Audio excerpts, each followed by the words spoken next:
Welcome and study with Tanzania Institute of Education.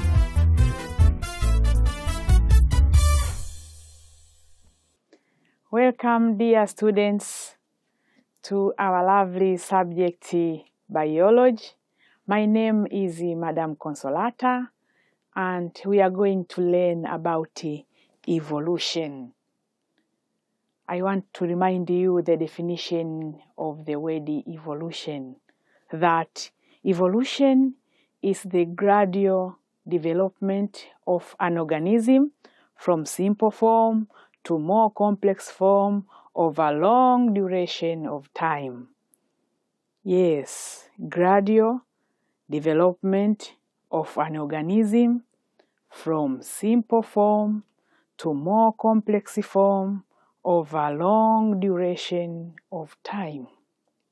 That is definition of evolution. After that, many people of those time decided to learn much about this evolution. Therefore, they decided to learn and start to do some research in order to understand the concept of evolution. They came up with theories of evolution. Therefore, today we are going to study the subtopic within evolution known as theories of evolution. Theories of evolution. Theories of evolution. The first biologist to learn about evolution was Jean-Baptiste Lamarck. Lamarck studied about different organisms, their behavior, their characteristics, and changes from simple form to more complex form. And he came up with some postulates which formulate a certain theory known as use and disuse. The theory of use and disuse, postulated by a first researcher in evolution known as Jean-Baptiste Lamarck. In his use and disuse, what did he say? Follow me. Lamarck said that environment normally creates needs. Environment poses challenges to the organism within that compound. Therefore, Lamarck, in his study, said the needs of the environment may either be basic needs like food, shelter, mate, water. Any scarcity of these basic needs create a problem, create a challenge. Therefore, organism within that community has to struggle, has to suffer, and find the best way to adapt to the new changes. Therefore, Lamarck studied about the evolution of the new generation of giraffe. He said, the ancestor giraffe had short necks. Ancestor giraffe had short necks. What is the meaning of the word ancestor? Ancestor means the first organism to be evolved in this world. Yes, the original organism, yes. The original organism, the first organism to evolve in this world is called the ancestor. He said, the ancestor of the today's giraffe were all short-necked. They had short neck and they used to feed on grasses, used to feed on shrubs and short trees. They went with the habit of feeding on those shrubs and trees. Finally, they finished the vegetation. That was the challenge, scarcity of food. Now, it was new to them. The environment has already created the need. The need here is how to get the food. All short grasses has passed all short grasses has finished. All trees, short trees has finished. Shrubs also has finished. Giraffes now were supposed to stretch up their necks so that they can reach the leaves from the tall tree. They were supposed to stretch the muscles of their necks, to stretch their legs, the forelimbs, so that they can help to support the neck to reach the highest leaves. Some giraffes succeeded. They pursue the higher leaves from the long trees. Some giraffes failed to stretch their necks. You know what happened? Those who failed to stretch their necks, they passed away. They starved and finally they died. But those who succeeded, the successors giraffe,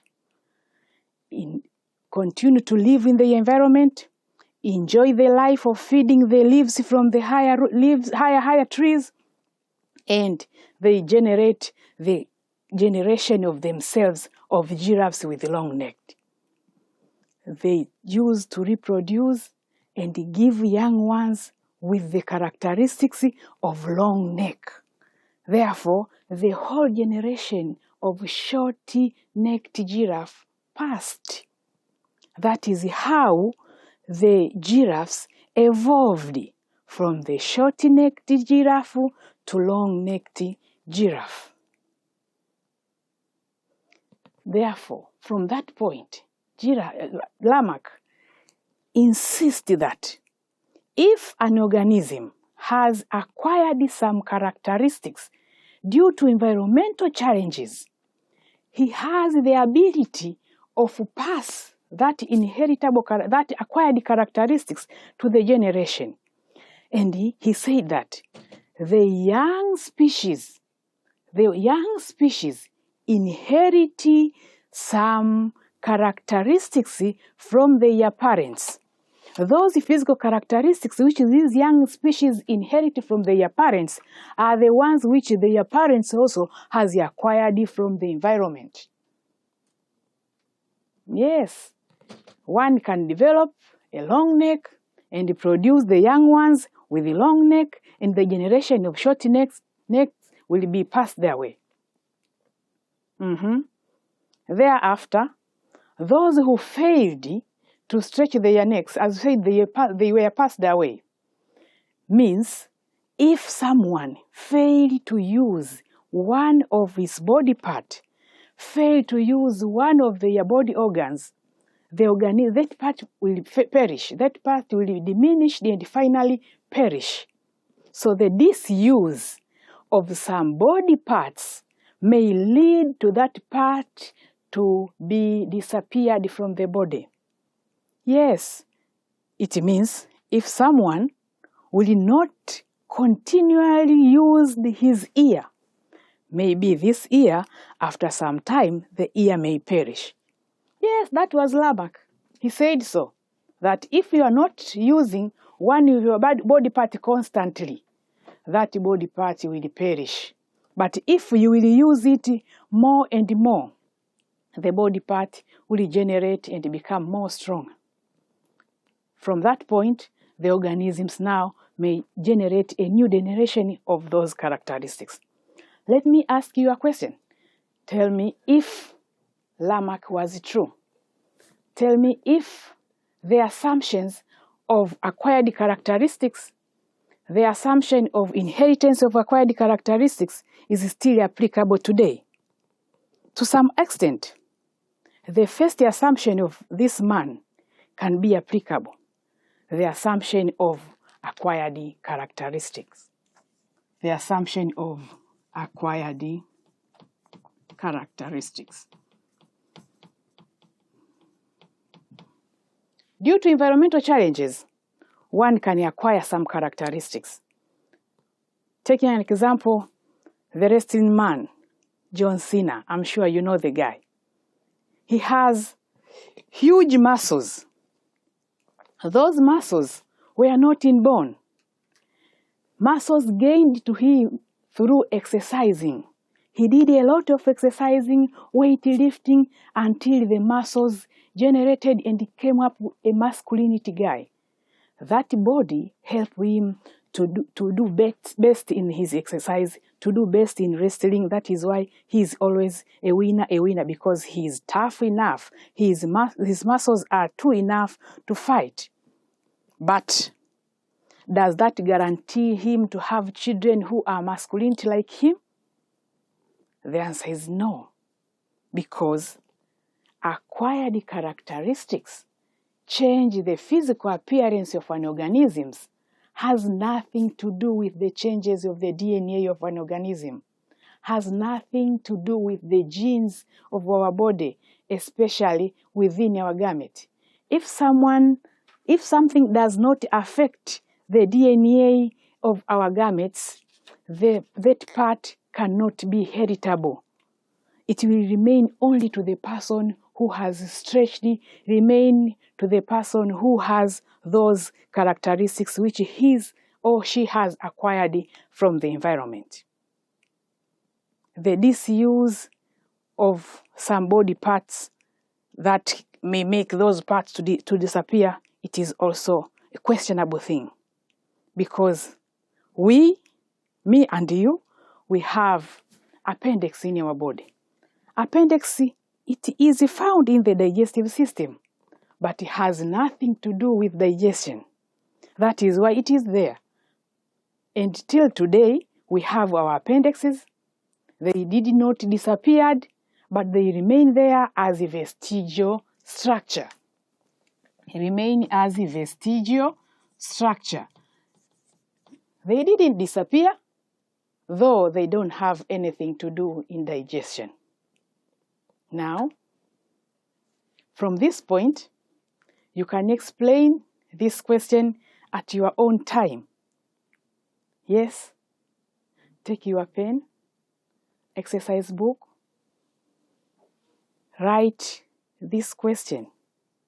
Based on Lamarck's theory, explain the development of webbed feet in dark. Write the question. Take the question to your teacher. Then your teacher will mark for you. I'm sure you'll get it right. That is the end of the Lamarck's theory. The theory of use and disuse. The theory of inheritance of acquired characteristic. Now, let's see the second theory of evolution as proposed by biologist known as Charles Darwin. Charles Darwin did a little study for 5 years. He made a journey rotating the world at least some parts, and he collected some specimens, plants and animals. In his journey, he also studied about the population of different species in the world. He observed several characteristics of different organisms, and he came up with some assumptions to support his theory of natural selection. Darwin is the father of natural selection. The theory of Darwin was the theory of natural selection. He said that in his research, he observed there is overproduction of different species of organisms. There is overproduction of different species of organisms. He saw the overproduction of dogs. They had a lot of puppies. If it was a cow, a lot of calves. Human being, several children. But he wondered, these organisms, why are they producing much and gave chance of a lot of children? What was the cause of the huge enlargement of rate of reproduction? He decided to make a follow-up on the growth of those organisms. He then postulated the second assumption. He said, apart from having of reproduction of different species of organisms, but the population remain fairly constant. The number of old organisms remain constant from year to year. He asked himself, what makes the number of organisms in a population to remain constant? He went furthermore and looked on what makes those organisms, though they were overproduced, why constant? He came with another assumption of struggling for existence.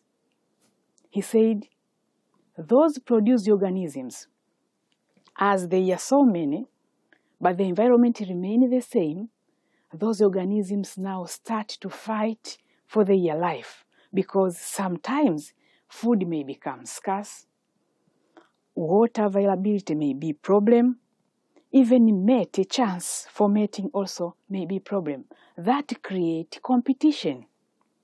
There were competition among produced organisms, fighting for the chance of getting food, chance of getting water, chance of mate, chance of getting shelter.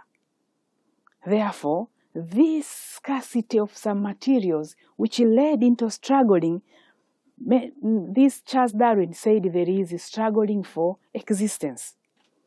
He postulated the fourth assumption and said the produced organisms in the first assumption are varying.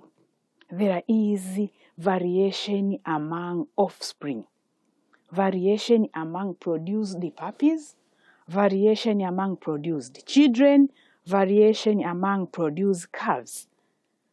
Yes, the variation brought about the winners in a competition because some produced offspring had a superior characteristics, others had weak characteristics.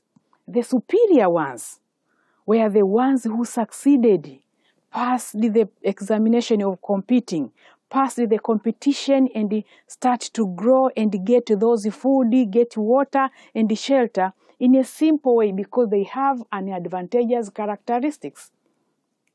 The advantageous characteristic which is shown into different organisms make those organisms to look different. Those with advantageous characteristics succeeded and produced more and more. The production of those advantageous characteristics led into selection.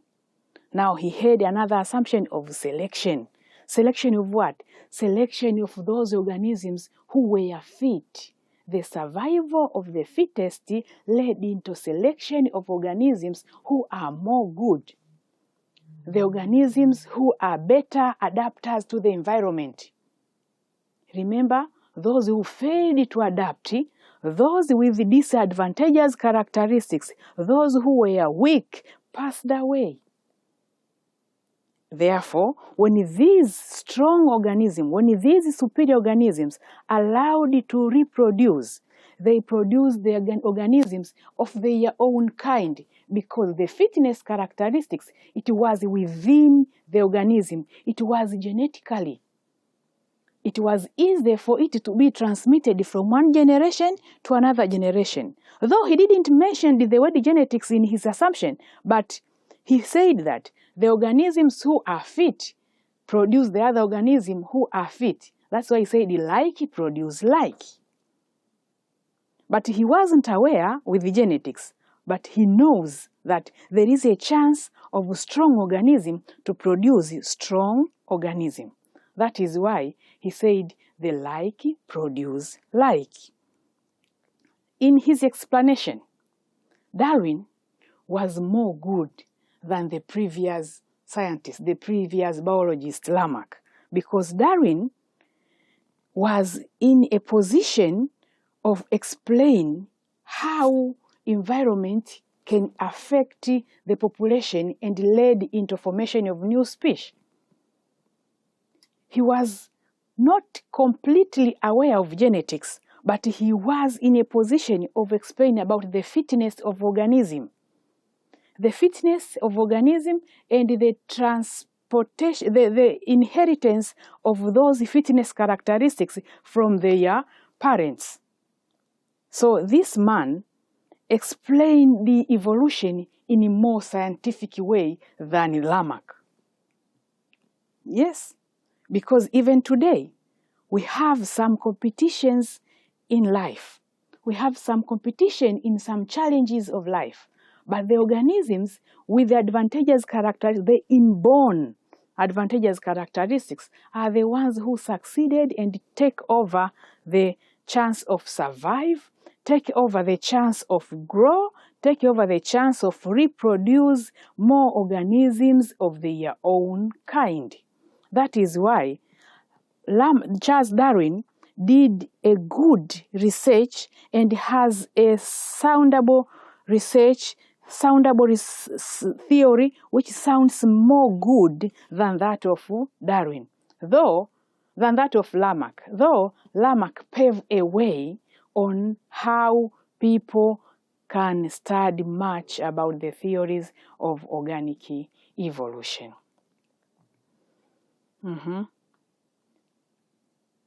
I want you now to take your paper, your exercise book, and write again the following questions.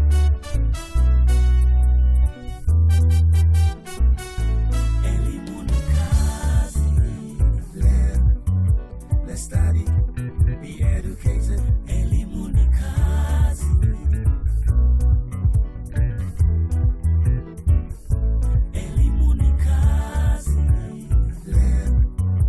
let's study, be educated,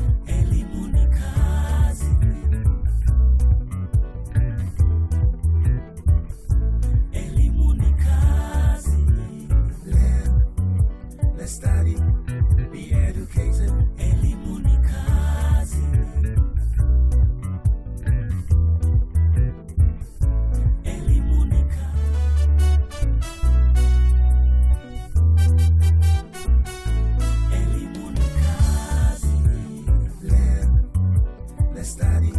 Take your time, copy those questions, read your biology books, mix up with these notes, then answer those questions. Take them to your teacher. He will mark or she will mark them for you. I'm sure you'll get all questions right. Till another time, I wish you a good day. Bye.